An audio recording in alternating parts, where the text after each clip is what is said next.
చిన్న చిన్న అడుగులు వేసుకుంటూ చక్కగా వస్తాడు సుబ్రహ్మణ్య స్వామి. అయితే చాలా ఇంపార్టెంట్ పాయింట్ అండి, చాలా జాగ్రత్తగా వినండి. సుబ్రహ్మణ్య స్వామి జననం ఎట్లా జరిగిందో తెలుసా అండి? సుబ్రహ్మణ్య స్వామి జననం ఎట్లా జరిగింది? శివుడి అంశ, శివపార్వతుల కొడుకే. ఎక్కడి నుంచి స్టార్ట్ అయింది? అంతకుముందు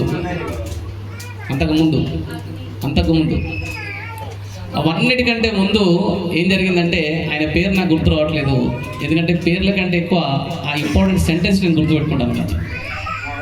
పరమేశ్వరుడు ఒక భక్తుడికి, జాగ్రత్తగా వినాలి, ఇది చాలా ఇంపార్టెంట్ పాయింట్ బాబు, నువ్వు చాలా కంపల్సరీ వినాలి. భస్మాసురుడు కాదు. అయితే ఆయనకి సనక సనాదులు కూడా కాదు, ఆయనకు ఒక మాట ఇస్తాడు. అయితే పరమేశ్వరుడు ఆయన అడుగుతాడు, చాలా అద్భుతంగా చేశావు, ఏదైనా కోరిక కోరుకుంటే ఆయన ఏమంటాడు, కోరిక ఇచ్చి ఆ కోరికలో నేను ఉండి మళ్ళీ అదంతా నేను చేయడమా, మళ్ళీ ఇది ఒక మాయనా? కాదు, నాకు నువ్వు ఇవ్వడం కాదు, నీకేం కావాలో కోరుకో అంటాడు ఆయన శివుణ్ణి. అప్పుడు శివుడు ఏమంటాడంటే, ఈ మాట గురించే నేను వెయిట్ చేస్తున్నాను, నీలాంటి అద్భుతమైన ధర్మమైన బాటలో నడిచే ఒక అద్భుతమైన కొడుకు పుట్టాలని నాకు ఎప్పటి నుంచో కోరికుంది, నువ్వే నాకు కొడుకుగా పుట్టు అంటే ఆయన సుబ్రహ్మణ్య స్వామి లాగా జన్మించాడండి. అది వేరు. మొత్తానికైతే పార్వతీ పరమేశ్వరుడికే పుట్టాడు, శరవణ తటాకంలో పుట్టాడు. అయితే పాయింట్ పట్టుకోవాల్సింది అది కాదు. శివుడు ఎవరికైతే వరాలు ఇస్తూ ఉంటాడో వాళ్ళని నచ్చడు, ఎవరైతే స్వామి నీకేం కావాలని అడుగుతారో వాళ్ళని నచ్చుతాడు, కన్న కొడుకుల్లాగా చూస్తాడు. భగవంతుని దగ్గరికి వెళ్ళినప్పుడు ఈ ఒకటే ఒక పాయింట్ని గుర్తుపెట్టుకోండి, మీ లైఫే చేంజ్ అయిపోతుంది. ఎప్పుడైనా సరే గుళ్ళోకి వెళ్ళినా ఇంట్లో అయినా దేవుడు కనిపిస్తే, స్వామి నువ్వు నాకు అన్ని ఇచ్చినావు, నీకేం కావాలో చెప్పు.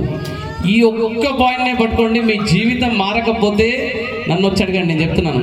స్వామి నువ్వు నాకు అన్ని ఇచ్చినావు, నీకేం కావాలో చెప్పు, నీకే ఇంకా నేను చేయాల్సింది చాలా ఉంది, నీకేం కావాలో చెప్పు.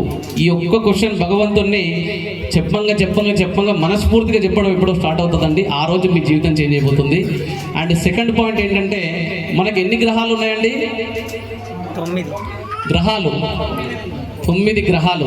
యాక్చువల్గా 9 గ్రహాలు కాదండి, చాలా బోలెడు గ్రహాలు ఉన్నాయి మనకి. యాక్చువల్గా ఎన్ని గ్రహాలు? యాక్చువల్గా గ్రహానికి మీనింగ్ ఏంటంటే గ్రహం అంటే ఏంటిది?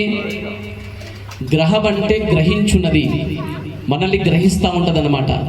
మనం చేసిన పాపకర్మం పుణ్యకర్మని బట్టి మనల్ని గ్రహించి, మనకి ఆ పర్టికులర్ శనిగ్రహం ఉందనుకోండి, మనం చేసిన పాపకర్మ పుణ్యకర్మను బట్టి పుణ్యమైతే మంచి, పాపం అయితే చెడు ఇస్తుంది అనమాట.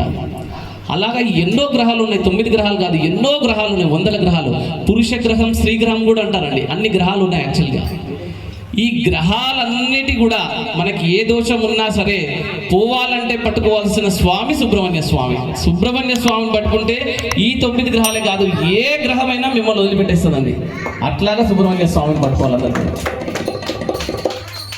కొట్టాలి, ఆలోచించదు.